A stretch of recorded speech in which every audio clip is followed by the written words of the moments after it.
بسم اللہ الرحمن الرحیم۔ وَلَكُمْ نِصْفُ مَا تَرَكَ، اس میں زوج کا حصہ ہے۔ کس کا حصہ ہے؟ زوج کا۔ احوال زوج شروع ہو گئے۔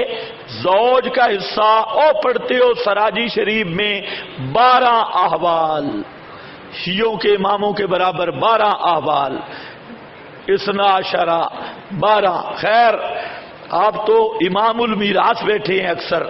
وَلَكُمْ نِصْفُ، اور واسطے تمہارے نصف حصہ زوج صورت اولا کہ خامند کو آدھا ملے گا، ما ترکا جو اس نے چھوڑا، ما ترکا جو چھوڑا تمہاری بیویوں نے، ان لم یکن لہن ولد، اگر نہ ہوا ان کے لیے کوئی اولاد۔ یہ بات ذرا سمجھو، بیوی مر گئی، مرنے والی مر گئی، اب اس کی 2 صورتیں، اس کی اولاد ہے یا نہیں، اور اولاد عام ہے، چاہے اسی خامن سے ہو یا پچھلے خامن سے ہو، اولاد عام ہے چاہے اسی خامن سے ہو یا پچھلے خامن سے ہو۔ یہ ذہن میں رکھنا، اسی خامن سے ہو۔ ان لم یکن لہن ولد، اولاد نہیں تو پھر کتنا ملے گا؟ نصف۔ صورت اولا اولاد نہیں ہے، نہ مذکر نہ مؤنث نہ ایک نہ متعدد، کچھ بھی نہیں، تو خامند کو نصف ملے گا۔ فَإِنْ كَانَ لَهُنَّ، دوسری صورت، اگر ہو واسطے ان کے اولاد، خواہ تم سے ہو یا کسی پچھلے خامن سے، شوہر سے اولاد ہو، فَلَكُمْ، پس واسطے تمہارے، اور ربع کتنا ہوگا؟ چوتھا ربع ملے گا جو انہوں نے چھوڑا بعد وصیت کے، جو انہوں نے وصیت کی ہے ساتھ اس کے اور قرض کے، تو یہ بھی اسی طرح ہے، حقوق متقدمہ علی المیراث۔ تو زوج کے کتنے حال آ گئے بھائی؟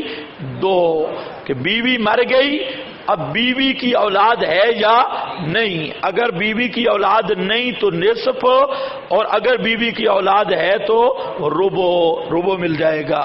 وَلَهُنَّ، یہ حصہ زوجات ہے، وَلَهُنَّ بیویوں کا حصہ، خامد مر گیا تو اب بیوی کو کیا ملے گا؟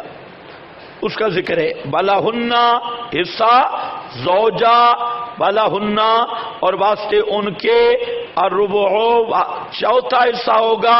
پہلی صورت اولا یہ ہے، بیوی کو چوتھائی ملے گی، مما ترکتم ان لم یکن لکم ولد، اگر تمہاری اولاد نہیں ہے، نہ مذکر نہ مؤنث، یہاں اولاد خامند کی کا اعتبار ہوگا۔ پچھلی صورت میں کس کا؟ بیوی کی اولاد کا اعتبار تھا، اس صورت میں زوج اور خامند کی اولاد کا اعتبار ہوگا۔ ان لم یکن لکم، اگر نہ ہو واسطے تمہارے، ولدن کوئی اولاد، نہ مذکر نہ مؤنث نہ ایک نہ متعدد، کوئی نہیں، فإن کان لکم ولدن، ہاں بھئی تو کتنا ملے گا بیوی کو؟ ربع۔ کب ملے گا بیوی کو ربع؟ خامند کی اولاد نہ ہو، اور خامند کی اولاد بھی اسی طرح عام ہے، اس بیوی سے یا کسی اور بیوی سے اولاد نہ ہو، اس بیوی سے بھی دوسری بیوی سے بھی نہ ہو۔ فَإِنْ كَانَ لَكُمْ، پس اگر ہو واسطے تمہارے، ولدن کوئی اولاد، خواہ اس بیوی سے یا کسی اور بیوی سے، فَلَهُنَّ تو ان کے لیے کیا ہوگا؟ الثُّمُنُ 8واں حصہ ہوگا، جو تم نے چھوڑا بعد وصیت کے، جو تم وصیت کرتے ہو ساتھ اس کے، یا دین کے، قرض کے، تو سمجھ گئے؟ اگر تمہاری اولاد ہے اسی بیوی سے ہے یا پچھلی بیوی سے، تو ان کے لیے کیا بنے گا؟ 8واں۔ اور ایک اور فائدہ بھی سمجھ لو، وَلَهُنَّ میں ایک بیوی ہے تب بھی یہی سے ملیں گے، 2 بیویاں ہیں تب بھی یہی سے ملیں گے، 3 بیویاں ہیں تب بھی یہی سے ملیں گے، اور اللہ کرے سب کی 4 ہوں تب بھی حصے یہی ہوں گے. انہی حصوں کو تقسیم کریں گی ربو اور سمن کو، سب میں برابر کا تقسیم ہوگا. سمجھ گئے یا نہیں؟ ہاں. مما ترکتم ہیں وَإِنْ كَانَ رَجُلٌ يُورَثُ كَلَالَةً، اور اگر ہے یہ حصہ ہے برادر اور بہن اخیاپی کا. کس کا حصہ ہے؟ یہ خیال کرو کلالہ آخر پہ بھی آ رہا ہے، سورۃ النساء کے آخر میں بھی کلالہ ہے اور جہاں پر بھی کلالہ، لیکن حصہ کس کا ہے جہاں؟ بولتے کیوں نہیں؟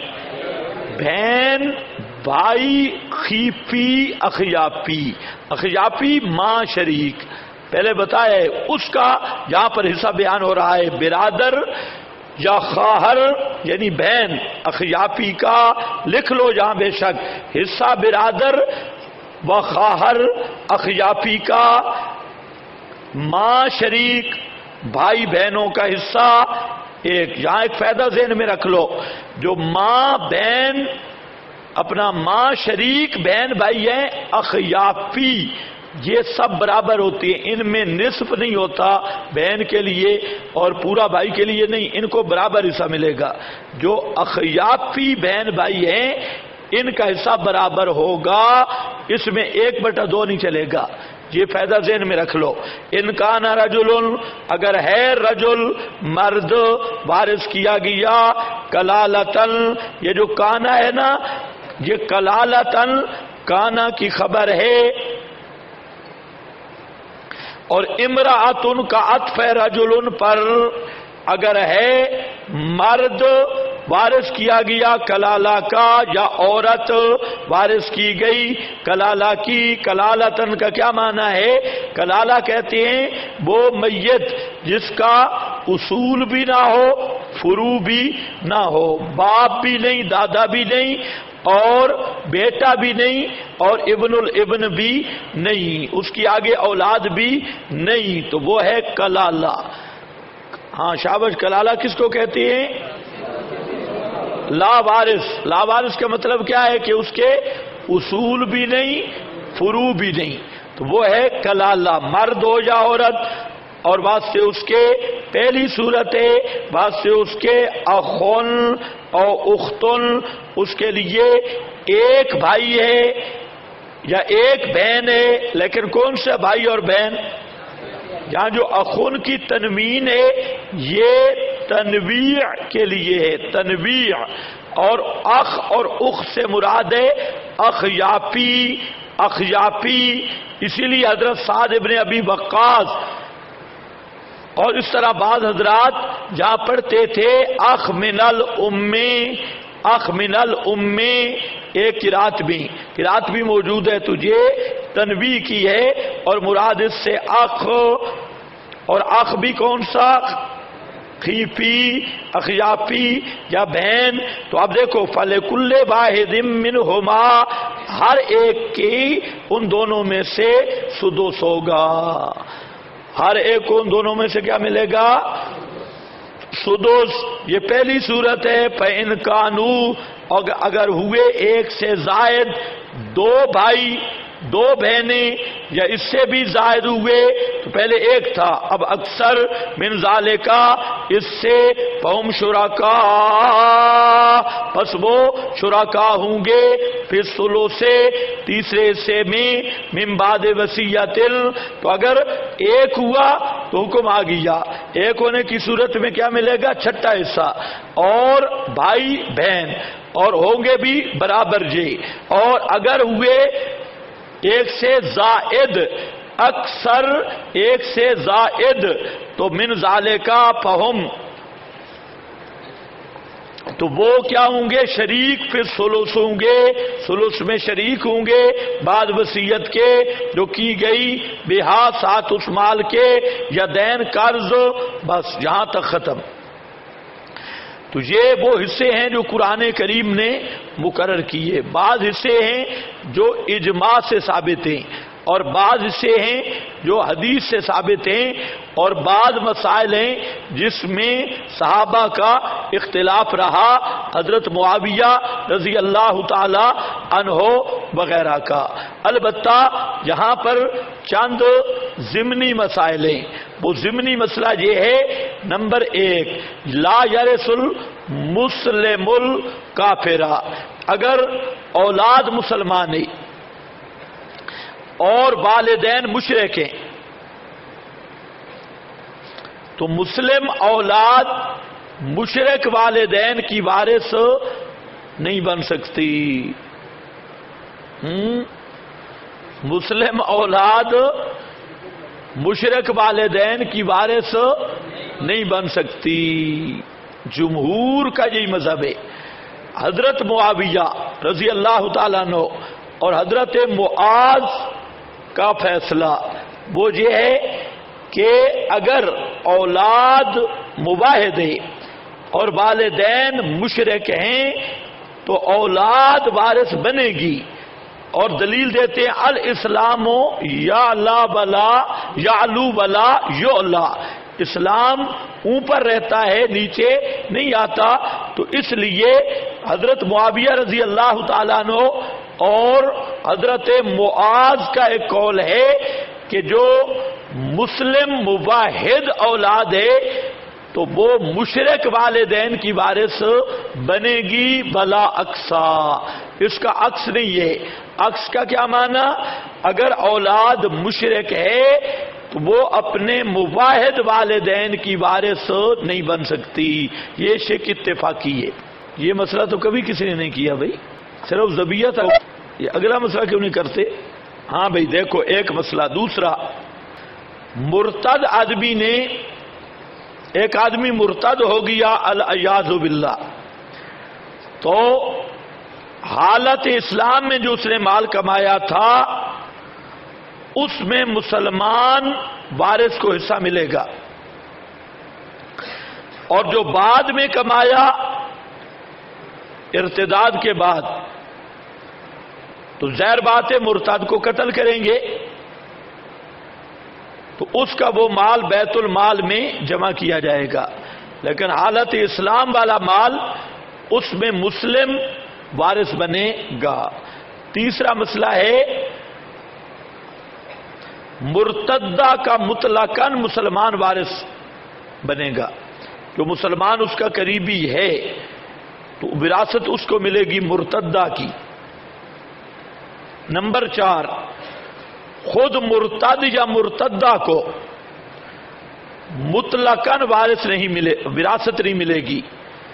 بیٹا مرتد ہو گیا یا بیٹی مرتد ہو گئی، پرویزی بن گیا، عثمانی، للوڑ، رافضی، تو مطلقاً اس کو وراثت نہیں ملے گی، بیٹی یا بیٹا۔ اور نمبر 5، قاتل بھی محروم ہے، قاتل کو بھی وراثت نہیں ملے گی، القاتل لا یرث۔ نمبر 6، پیٹ میں بچہ ہے تو بھی وارث نہیں ہوگا، وارث ہوگا، میں نے غلط کہہ دیا، لیکن ہے پورا بچہ۔ معتدہ وارث ہوگی، وہ عورت جس کو طلاق مل گئی اور عدت میں ہے تو وہ بھی خامند کی وارث بنے گی۔ اسی طرح نمبر 7، طلاق بائن مغلظہ کی صورت میں مرض الوفات میں بیوی وارث ہوگی۔ ایک خامند ہے وہ مرض الوفات میں ہے اور طلاق دیتا ہے تو وارث بنے گی، عدت میں مر گیا تو۔ اور اگر مرض الوفات سے پہلے اس نے بائن طلاق دے دی مغلظہ تو وہ وارث نہیں بنے گی۔ اور خلو کی صورت میں عدت کے اندر بھی خامد مر گیا تو وارث نہیں ہوگی۔ یہ چند اہم مسائل ہیں درپیش۔ دیکھو غیر مضار، نہ نقصان دیا گیا کسی وارث کو، وصیۃ من اللہ، تاکیدی حکم ہے اللہ کی طرف سے، او یوصیکم اللہ، وصیۃ من اللہ، واللہ علیم حلیم، اور اللہ پاک جاننے والا حوصلے والا ہے۔ تلک حدود اللہ، یہ حدیں ہیں اللہ پاک کی، تلک حدود اللہ، یہ حدیں ہیں اللہ پاک کی۔